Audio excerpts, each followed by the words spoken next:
welcome. You're watching Newsx and I'm Megha Sharma. It is the eve of the phase 1 of the assembly elections that take place tomorrow in 121 constituencies of Bihar. Joining me on the telecast right now are my reporters who are in Bihar, and they are giving us live updates on what's the mood, what's the scenario, how is the public, how are the voters in Bihar gearing up to vote, to cast their vote in their respective assembly constituencies. On the show with me is Shikha Salaria, I have with me Anand Singh, and I also have with me Brian Thomas. So welcome all, and thank you for joining me. And I'm going to come to you straight away, Anand, about what's the pulse of the people of Bihar in the first phase, ahead of the first phase.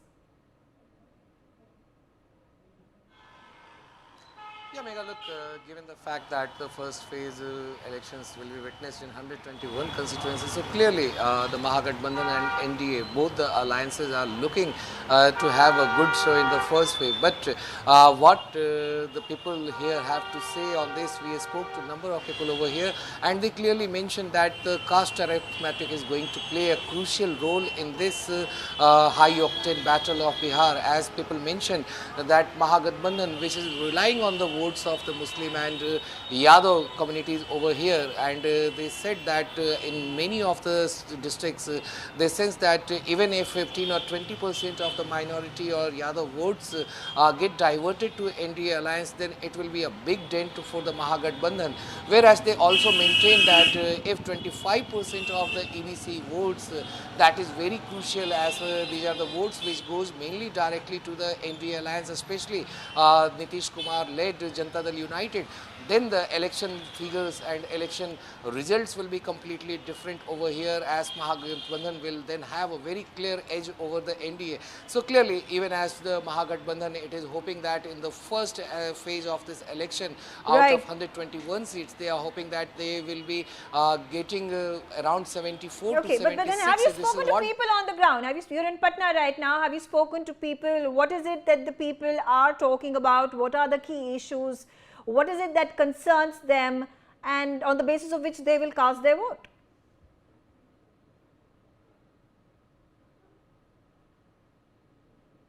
Over here since morning, and they were very clear that development is on their prime agenda, as Bihar has lagged behind in development for past several decades. And they said that despite the fact that both the alliances, they are claiming, they are announcing a lot of promises to the people of the state, but what has remained absent from Bihar is development, and specifically the way in which crores of Bihar population is settled outside Bihar in search of better opportunities. So clearly this is going to be one of the main agenda for polling this time, as people are saying that development of Bihar is one of the key subject over here, as they have listened to the promises that have been made by number of parties and number of candidates over here in the past several decades. However, the reality in Bihar is still the same, that there has been no development, whether it's the education sector, whether it's health sector, whether it is industrial or creating job opportunities. Okay. So clearly this will be the main those agenda are the big agenda items in the minds of the people, as per Anand, who has spoken to people on the ground in Patna and in other parts where elections are going to take place, where polling takes place tomorrow. I'm also being joined by Shikha. Shikha, what's the update? What's the mood on the ground today? So there is a very interesting mood here. I'm in Patna, and what I can clearly see is that people are very clear about what they're going to vote for. Of course, they do not want to reveal whom they are voting for, most of them, but a lot of them are very clear on what they are going to vote for. There are several issues, but what people in each constituency feel is that their immediate needs need to be addressed very first. So for example, I was in Bankipur early in the morning, and what people they were telling me that they're very frustrated with the kind of roads they have. They are not getting a proper water supply, and plus one issue that is resonating across Bihar is the lack of toilets. A lot of parties are wooing women. We have seen Mahagathbandhan making promises for them. We also know that women have been traditionally favoring Nitish Kumar and voting for him. But unfortunately, even after 20 years of his regime, I've spoken to several females who tell me that they do not have a proper facility of toilets nearby their houses and markets. And whenever they venture out, unfortunately, they do not get a proper toilet where they can relieve themselves. And, such a basic amenity is lacking in several parts of Patna. And not only Patna, I mean, this is, Patna is supposedly the most developed city of Bihar. Unfortunately, this is a story across Bihar. I was in Darbhanga, there the same problem. Darbhanga is, of course, not a very developed city at the moment. But from Darbhanga to Betia to Simanchal and to Bhojpur and of course Patna, unfortunately lack of toilets is one issue that is resonating across women, and women voters are very clear about their needs being met, and they hope that whichever government is chosen on November 14 should at least address this very basic concern of lack of toilets. Another very major issue that women are telling me is about the ban on liquor sale not being implemented on ground. This is a very serious allegation which a lot of female voters have leveled, that while on one hand the government led by Nitish Kumar, the NDA government is claiming that liquor has been banned for several years. Unfortunately, liquor is very easily available across villages in Bihar, and this is there are also concerns about very substandard liquor being served in villages to men of several ages.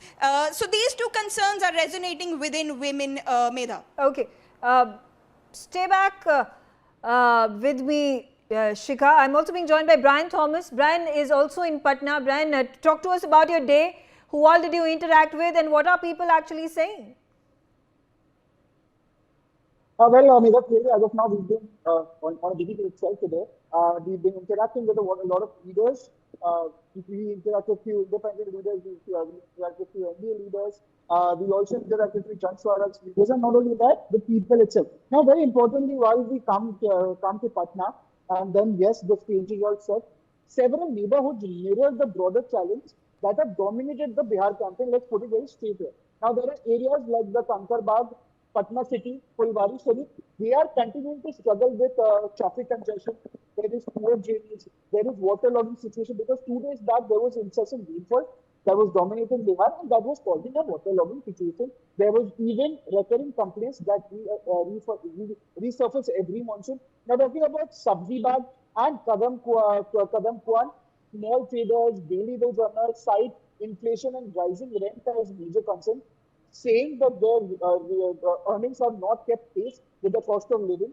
On the other hand, Gardani Bagh and Dior, on the other hand, they are reflecting the frustration of unemployed youth, with many graduates are even preparing for competitive exams, but few local are getting job opportunities that are available.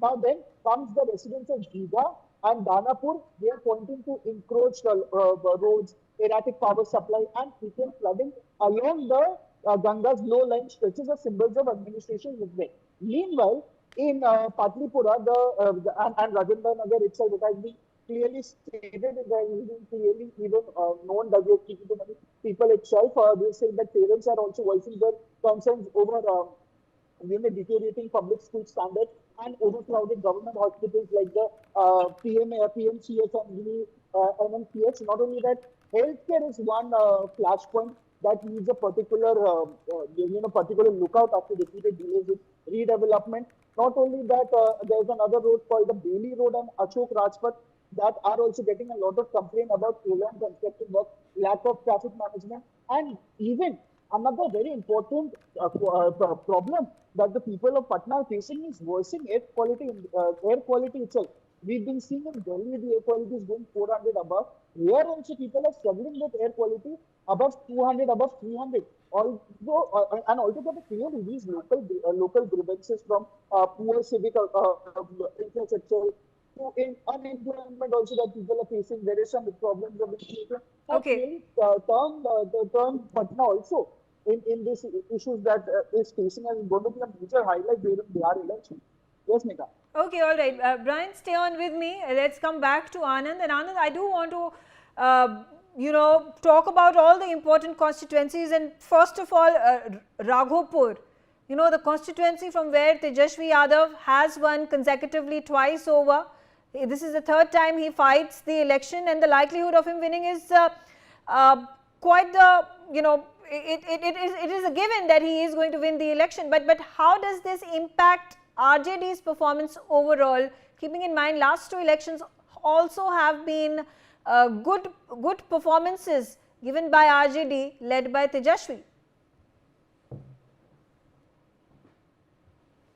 Yeah, Megha, correctly you mentioned that the way in which RJD has performed in the last two previous assembly polls, we have seen that how RJD garnered a lot of votes and they were able to win number of seats in the state, and even in the last assembly poll RJD emerged as the single largest party in Bihar by winning 75 seats. So clearly this election will be also crucial for the RJD as it will try to maintain that lead in the state despite the fact that from Raghopur assembly seat Tejasvi is himself contesting for the third time over there, as this seat was earlier represented by her mother and also his father. So clearly the family lineage that he has got from that seat, the kind of loyalty of the voters he has got from Raghopur, that is going to stay with him, as we have seen during campaigning that how Tejasvi did not go number of times in his own assembly seat, whereas he has been campaigning extensively for his party, and he has been addressing at least 18 to 19 public meetings on a daily basis. So clearly the way in which Tejasvi has been campaigning is, so he is hoping that his party once again manages the lead that it has got during 2015 and 2020 assembly polls by getting number of seats in the state. So once again he will be eyeing to get that much number of seats and emerge as the single largest party. Whereas if we talk about the ground reality, then people are saying that this time there can be a slide in the number of seats that the RJD had won in the last two assembly polls, as there are a number of schemes and promises that has been announced by the Nitish Kumar led government that is going to play an important role in this assembly polls, specifically given the scheme of Mukhyamantri Mahila Rozgar Yojana, through which around 1.36 crore women of the state, they have got rupees 10,000 in their bank accounts, and the government has said, and NDA even in its manifesto it has maintained that how it plans to make the women in Bihar Lakhpati Didis, despite the fact that the Mahagathbandhan has also announced 30,000 rupees per year to every woman in the family. So clearly this DBT transfer scheme that Tejasvi Yadav has announced, that is being seen as one of the major announcement by the Mahagathbandhan. But the way in which NDA has dealt with this promise, it looks now that the NDA led by Nitish Kumar is having a clear edge by providing number of opportunities to women specifically in Bihar. Okay, all right, interesting. Coming back to you, Shikha, and talking about how you said that the women that you spoke to, the women voters you spoke to, seem to be disgruntled with the current dispensation vis-a-vis the needs that they have, talking about toilets, talking about how there is illicit liquor that is being sold and so on and so forth. What are these promises that have been made by the BJP, by the JDU, by the Mahagathbandhan to woo the woman voter? It's a competition out here between the Mahagathbandhan and the NDA to woo women. And while we'd seen that Tejasvi Yadav had declared that he's going to launch a scheme which is going to be called the My Behan scheme, and under the scheme he's going to give payments to women voters to ensure that they are strengthened and they can open their own small-scale industry of sorts, and it is going to be a measure to strengthen these women so that they can, the women with entrepreneurial skills and women who are who aspire to be entrepreneurs can be given that financial support by the government. We've seen now that right before the elections, the NDA with Nitish Kumar as its face has deposited 10 10,000 rupees to women voters in their bank accounts under the latest scheme that the NDA has come up with. And now what we are witnessing is that Tejasvi Yadav has once again made a huge promise to women and said that he is going to deposit 30,000 rupees in the bank account of each woman whenever after he comes to power on Makar Sankranti, that is going to be January 14th. And so clearly this is a competition out here to woo the woman voter. We also need to remember that women have traditionally been voting for Nitish Kumar, but this time around the Mahagathbandhan has ensured that it leaves no stone unturned to woo the woman voter. Okay. And not just now, not just ahead of the elections. In fact, it's been a trend for the past 2-3 years that Tejasvi has been trying to reach out to the women, whether it is via the Mai Behan scheme or whether the Beti initiative or whether the Ma initiative. He has ensured that he tries his best to remove the Jangal Raj tag from the RJD and show to the woman voter that this is a new RJD and that this RJD with his face as the leading face of the party is trying to do something different for women. And we are not in the same times as 20 years back when Lalu Prasad Yadav's regime was accused of not taking care of the women and where crimes would be witnessed. So the message is that this is a change RJD, and that is what Tejasvi is trying to convey to the women vote. Campaigns that have been done, canvassing of all these constituencies and regions. We talk about Tarapur, Raghupur, Mahua, Alinagar, Ara, Patna side. These are the important constituencies tomorrow. We will be keeping an eye on as well as people come out and vote. Brian, coming to you again the important constituencies, which were you able to visit some of them, and the kind of reactions that you are receiving from people, and is there enthusiasm on the ground for them to come out and poll tomorrow? By a young voter from we are at Rajan Bazar, and he is a first time voter, even though yes he has voted for Lok Sabha, now he will be voting, casting his first vote for Vidhan Sabha. Actually इधर आ जाइए sir, आपका नाम क्या रहेगा? चंदन कुमार. चंदन, ये आपका पहला विधानसभा vote होने वाला है कल. कितना अहम है, क्या मुद्दे हैं? मैं ये नहीं पूछूंगा कौन से पार्टी कौन से कैंडिडेट को आप देख करके, पर बिहार में पटना में इस जगह पे कौन से ऐसे मुद्दे हैं जो बहुत ही ज्यादा महत्वपूर्ण है, बहुत ही ज्यादा इंपॉर्टेंट है, जिसके बेसिस पे आप अपना मतदान डालने वाले हैं? रोजगार हो गया, वाहन लोग के लिए सेफ्टी और डेवलपमेंट और इंडस्ट्री, जैसे कि आपको पर्याय मतलब कि पैसा जो है बढ़ सकता है, इतने अच्छे कॉस्ट नहीं मिल पा रहा है जॉब में, जॉब या नहीं मिल पा रहा है. एक प्रधानमंत्री को दूर जाना पड़ रहा है, जैसे कि अभी आप फॉर्म भर के आ रहे हैं, ठीक है, तो एफडी जो होता है फॉर्म भर के आ रहे हैं, तो मजबूरी है कि Okay, Brian, there seems to be an audio issue over there. We'll request you to fix that. There seems to be an audio issue there. We'll try to get that fixed rapidly. But coming back to you, Anand, now about, there are about a little less than 4 crore people, that is almost half the voting population of Bihar, that are going to come out and vote in all these different assembly constituencies. There has been campaigning that has been taking place at a large scale. Prime Minister Narendra Modi, we saw Amit Shah from the BJP, we had of course Rahul Gandhi, who has been campaigning and canvassing, Tejasvi Yadav. I think Tejasvi is the one candidate who has held campaigns and road rallies, maximum number of them, crossing about 70 of those, I think 90 of those, 94 of those rallies that he has conducted, maximum that any leader in the region has conducted during the assembly elections this time around in 2025. What has been the impact of them on the people?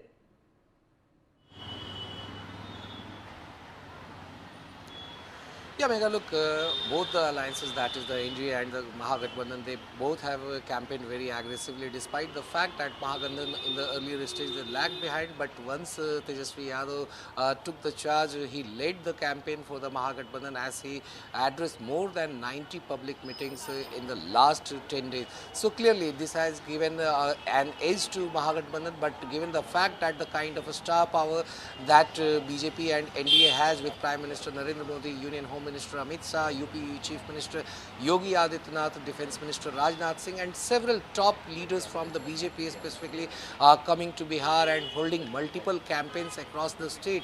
So clearly this has given them an edge, and the way in which both the alliances they have announced packages and promises to the people. So clearly Bihar, which has got around 2.94 lakh crore budget every year, and half of them coming from the central government. So clearly one has to look at how these of the promises that both the alliance partners they have made to the people, how they are going to provide this to them. So clearly this will be a litmus test not only for the Mahagathbandhan but also for the ruling NDA, as even the fact that they have announced jobs to 1 crore people, and given the fact that Tejasvi Yadav has also announced job to one of the family members across the state. So even if Mahagathbandhan provides 20,000 rupees salary, then around to give job to 1 crore families, it will require more than 3 lakh crore. So clearly this is a challenging task for both the alliances over here, as they have made big promises, and the way in which all these promises were announced during the campaigning.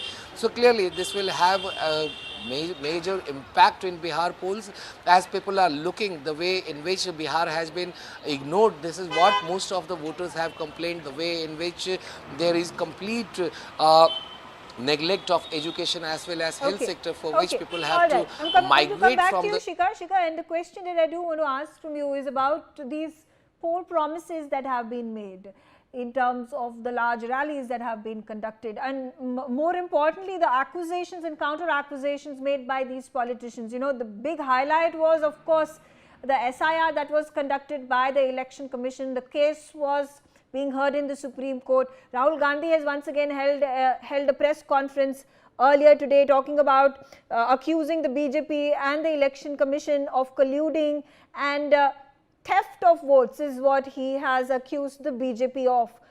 Do you think this has resonated with people on the ground?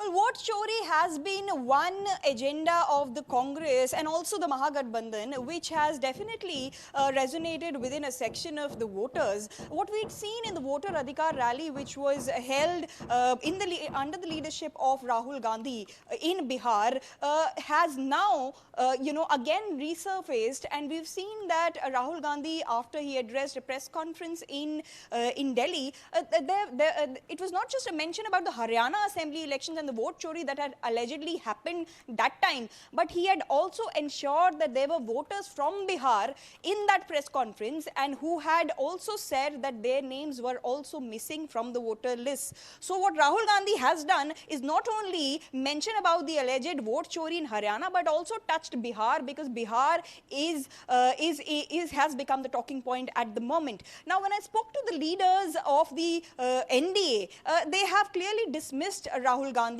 allegations, but what they are unable to counter is that the 25 lakh votes that Rahul Gandhi has claimed have been cut don't really seem to, the NDA leaders don't really seem to have an answer in terms of numbers for that. And what they are claiming is that as of now, this is completely an allegation, and they're trying to call it a rhetoric of sorts. But we've also seen that vote chori has, disgruntled a section of voters. But more than that, it has been the SIR and the problem of finding documents. Because I was in Darbhanga, and I was also in Alinagar constituency, and there I spoke to several villagers who told me that corruption has actually increased in Bihar, because they had to pay some officials to ensure that they get the documents that are required and need to be submitted to the local agent and and the Election Commission. So clearly people were not happy with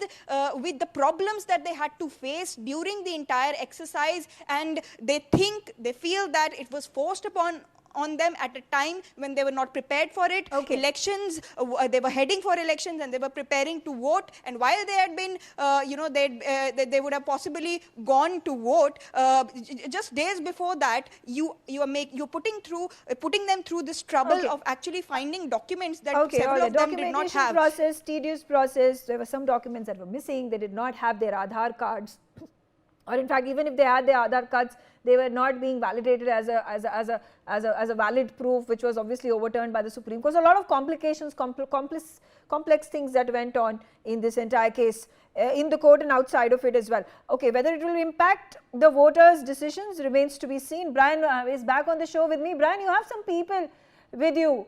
The local people of Bihar, you are in Patna right now. What is their opinion right now? Talking about whether jobs are the biggest issue, corruption, lack of basic amenities. What is it that the people are going to vote for tomorrow? Well, we are at clearly we are at Rajanagar, and we are joined by some very young voters. We'll be talking to them about the muddas, about what issues they are facing, what is going to be the central focus this time for voting. पहले तो आप अपना नाम बता दीजिए। अंकित जी, मुद्दे क्या होंगे इस बार इलेक्शन में, क्या मुद्दे होंगे जिसके आधार पे आज कल आप मतदान करेंगे?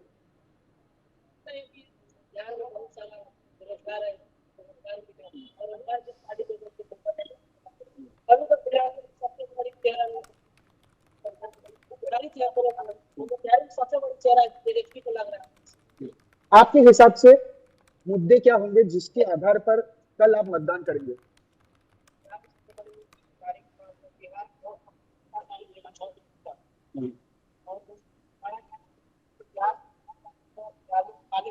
Okay, Brian, we've lost you over there. We're just not able to hear all these people that are talking to you. We'll come back to you in just a short while. But on that note, I thank Shika, I thank Anand, and I thank Brian also for giving us an insight into what is happening on the ground right now. Just a few hours remain now, just about 12 hours. And then election voting happens in Bihar tomorrow in those very important areas, the 121 constituencies that we have been talking about. On that note, I slip into a short break. Thanks for watching Newsx.